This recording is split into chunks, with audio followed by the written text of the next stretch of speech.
come on in. How are you? Come on in. Come a little bit closer to me, please. Yeah, we'll get very close. Hi.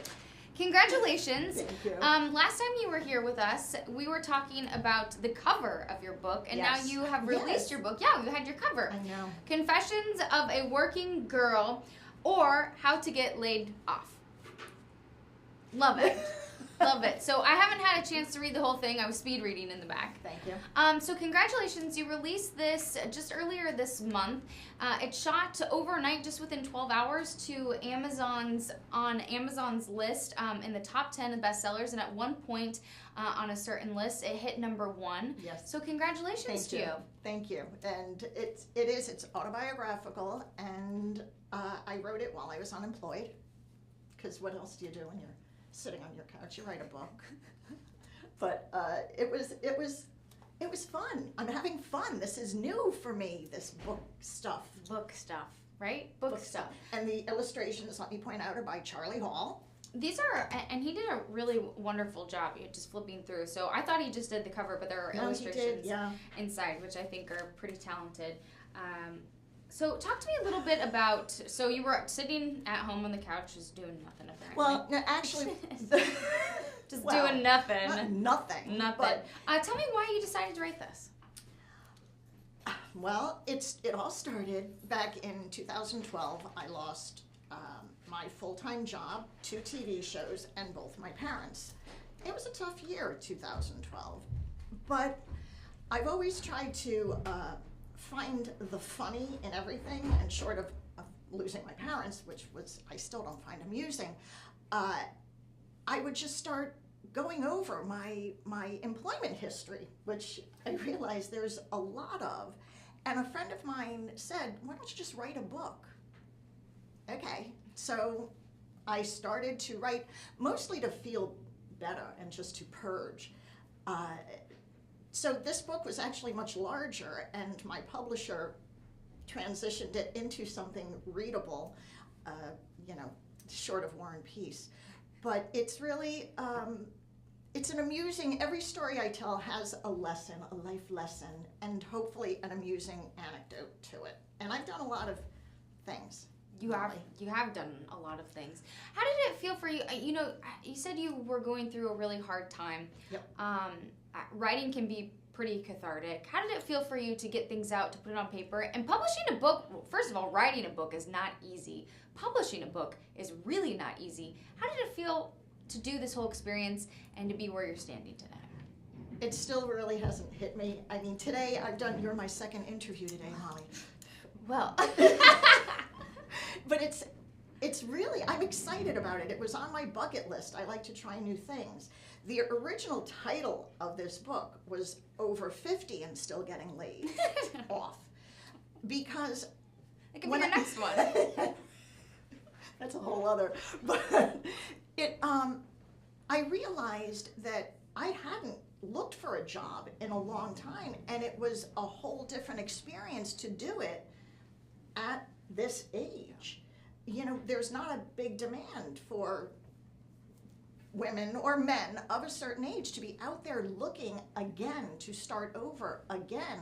So what I wanted to accomplish with this book is to start a conversation where don't give up. You just have to maybe redirect and just keep trying and network and talk to people, because so many people are in the same boat. You're not alone, and you do start to feel alone when you're trying to job search in your robe on the couch. You feel very isolated, and you're not. There's a whole lot of us, you, out there. Hopefully not you anytime soon. I hope not either. But I guess we'll see. This could be you someday. We'll see after this interview. But it's I love writing. Because I can fix the mistakes, unlike live interviews where once it's out of your face, that's it, you gotta own it.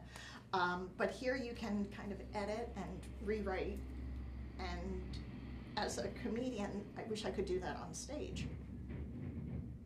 So does my audience. Yeah, they're like, well, I wish I could take that, pull that one back, and just kind of turn around and just go away. You just do one of these. All right, we'll just pretend that one didn't happen. I think it's pretty neat, and I always find it interesting when people write a book and get it published. And this was successful, like we mentioned before. Within 12 hours of publishing, you cracked the top 10 on Amazon's bestseller list in business and professional humor. And then at one point, the book was number 1 on that list, which I think is such a testament just to what you do. Talk to me just a little bit about, so if people are, running out and they want to buy it, they want to read it, talk to us just a little bit about what's in the book. Like you said, you've had a lot of jobs. So talk to us, just walk us through what some of these are. My job's different than it. No, but I think that's what's interesting is that people know you in this community and people can relate. And I think that's what makes this unique and what makes the book relatable and readable too. Well, I actually had an employer say to me one time, can't you hold a job? You've had all these jobs. Well, the thing is, I have a job that pays the bills, and usually 2 others. Side hustles, which I just picked up on that term and I like it. Side hustles. I've been side hustling for years.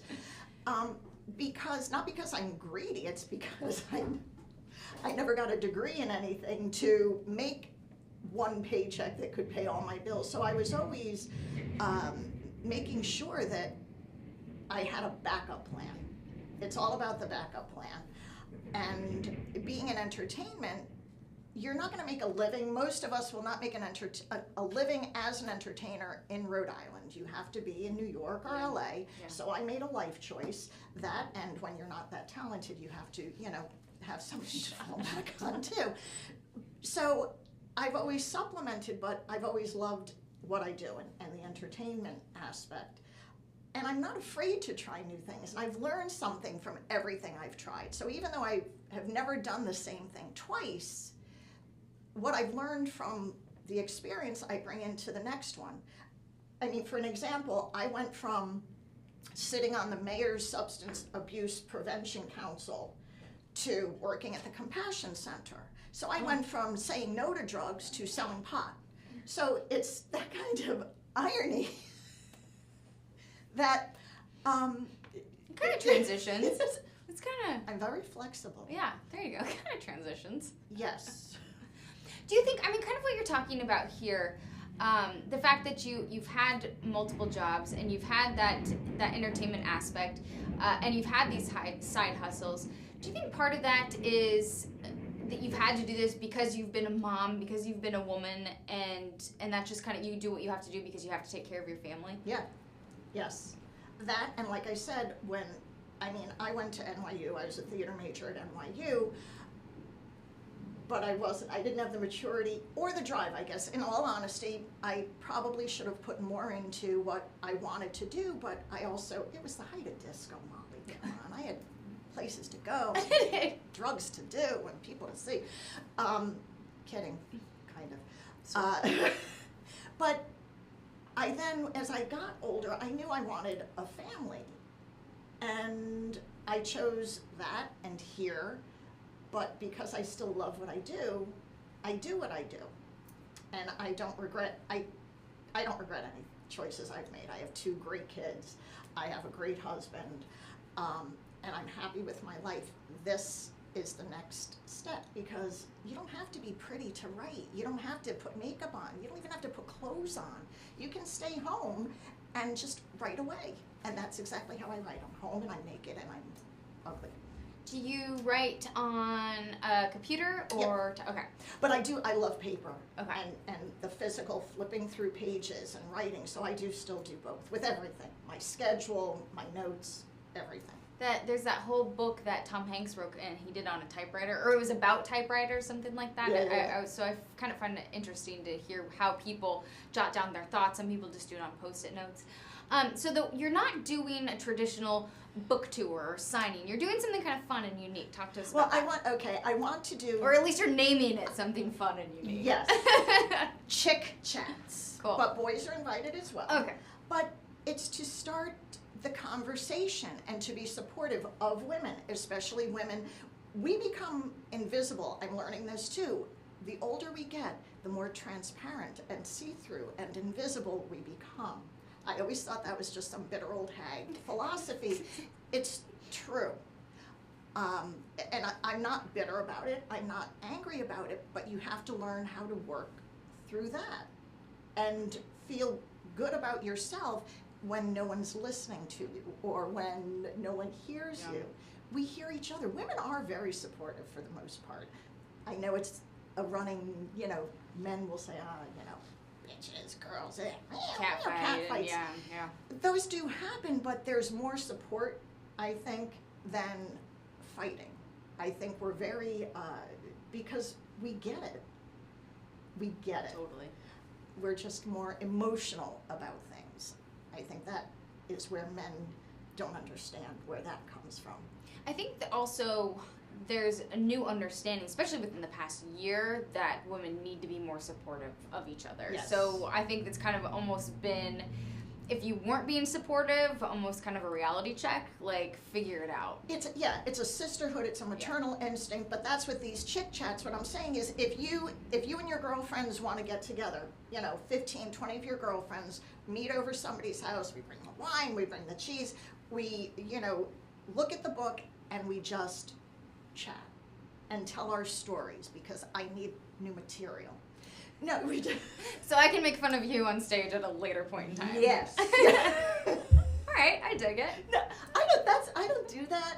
I'm more self-deprecating because I don't like mean humor. I don't like when people are, I don't. To me, you can be. It's all about lifting up, not pulling down. Okay. Yeah. All right. Yeah. So that's not what the chit chats are about. No, chit chats are, and I will come to your house and sign your book personally. That's another option. We just met. I'm going to shift gears here for a second. Surprise. After I went to breakfast. My husband and I went to breakfast, and we picked up this other couple. Not in a weird.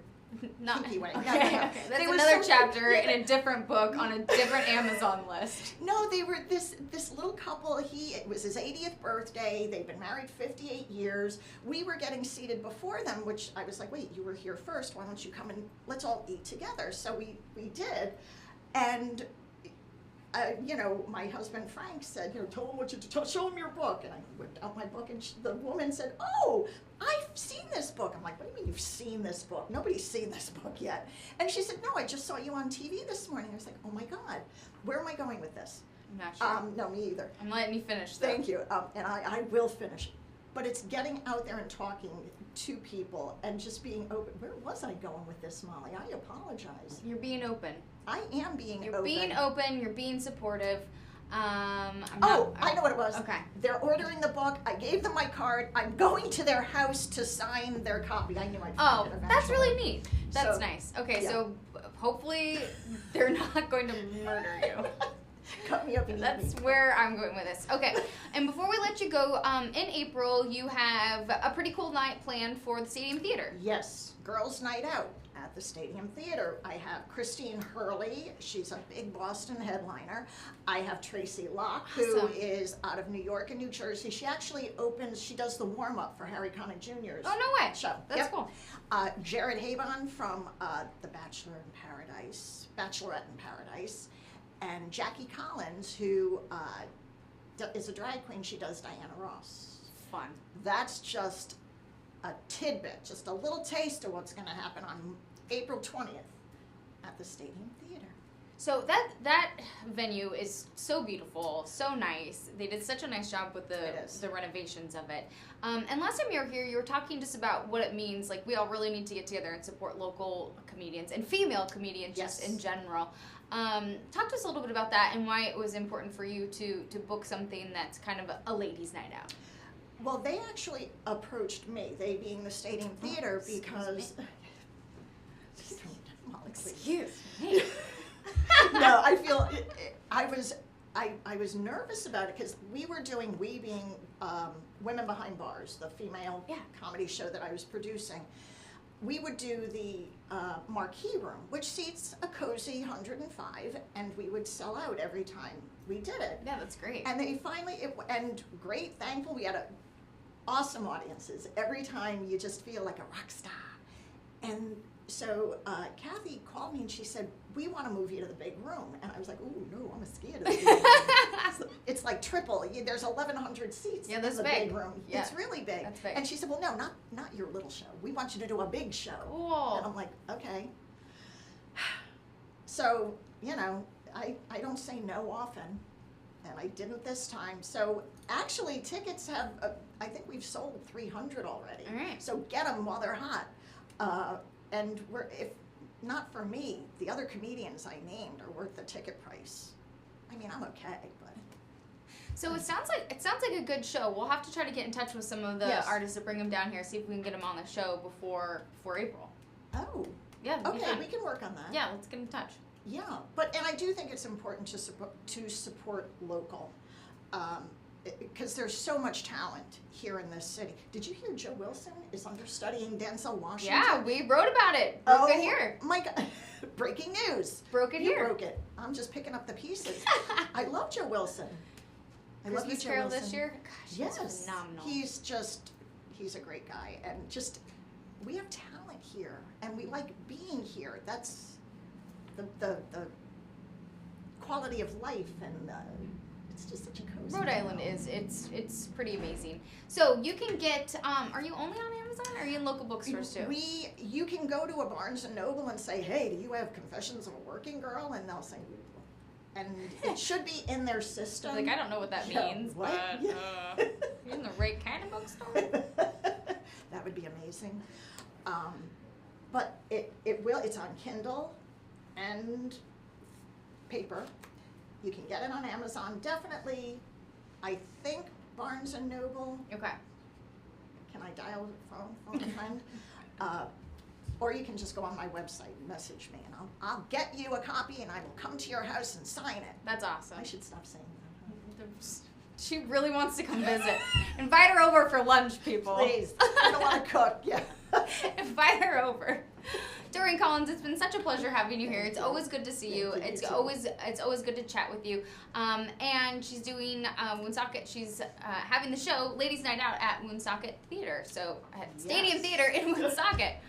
Whatever, I'm getting Molly, all- I know, no, I'm that's getting all okay. goofy here. And you with your animal rescue stuff. This woman is a dog's best friend, That's very true. and I appreciate all you do. I am yours, Thank you. whatever you need. Okay, me. we're gonna chat.